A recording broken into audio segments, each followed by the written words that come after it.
안녕하세요. 지식을 크고 넓게 알고 싶어하는 대식가입니다. 오늘 크게 넓힐 지식은 바로 이명박 대통령입니다. 이명박, 대한민국 제17대 대통령, 재임 기간 2008년 2월 25일에서 2013년 2월 24일. 이미 많은 분들이 인지하고 계시겠지만 이명박 대통령에 대한 평가는 정말 이상하리만큼 박하고 부정적이라는 것이 이미 수많은 여론조사에서도 나타나 있고, 민주당은 당연한 소리고 같은 편이라고 할 수 있는 자유한국당에서조차 지지하는 사람이 별로 없는 게 현실입니다.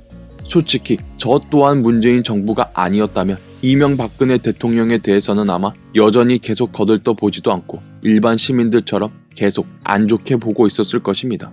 그러나 역사는 과거와 현재의 끊임없는 대화, EH카, 역사의 정반합, 해겔의 변증법적 순환에서 알 수 있듯이 적어도 진영 논리에 빠지지 않고 현재까지 드러난 언론의 공개 정보들만이라도 취합해서 과학적이고 논리적이고 객관적인 시각에서 근 20여 년 동안의 대한민국 대통령에 대해 냉정하게 평가한다면 일반적인 여론과 달리 대한민국 최고의 대통령은 MB, 이명박을 꼽을 수 있습니다. 그러나 앞서 말씀드렸듯이 이명박 대통령은 참 여러 가지 측면에서 저평가되어도 너무 저평가되었다고 생각합니다.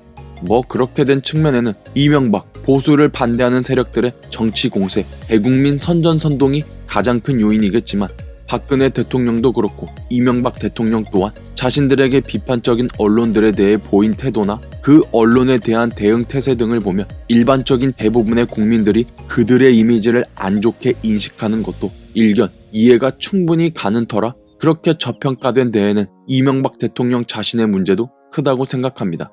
그럼에도 불구하고 김대중, 노무현, 이명박, 박근혜, 그리고 문재인 대통령까지 남녀노소, 나이불문, 진영 논리 빼고 각 대통령별로 공과를 오로지 국가 이익이라는 관점에서 보면 저 대통령들 중에서 단연 최고는 이명박 대통령을 꼽을 수밖에 없습니다.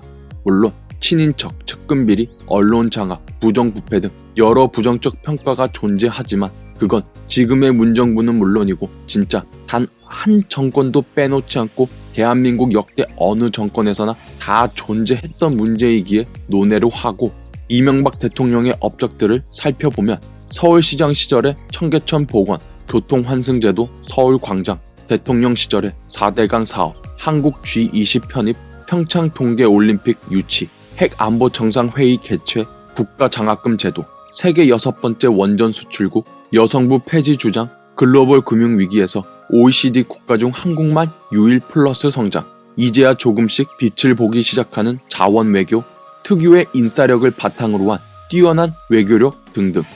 이 외에도 세세하고 자잘하게 파고 들어가면 잘한 것도 더 많이 나오고 그만큼 못한 것도 더 많이 나오겠지만 앞서 언급한 5명의 대통령들에 대한 전체적인 종합평가로 따진다면 국가대표, 대한민국호 선장이라는 대통령 직책에 걸맞게 행동한 사람은 그래도 국가 이익을 가장 많이 챙겼다고 평가되는 EMB, 이명박 대통령이 아닌가 생각합니다.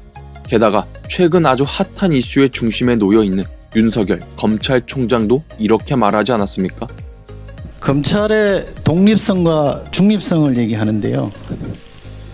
이명박 박근혜 정부 때와 문재인 정부를 비교하면 어느 정부가 그나마 중립적입니까? 중립을 보장하고 있습니까? 어렵습니까? 이명박 정부 때 중수부 과장으로 특수부장으로 한 3년간 특별수사를 했는데 대통령 측근과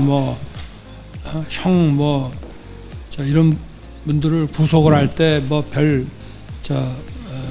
관여가 없었던 것으로 상당히 쿨하게 처리했던 기억이 나고요.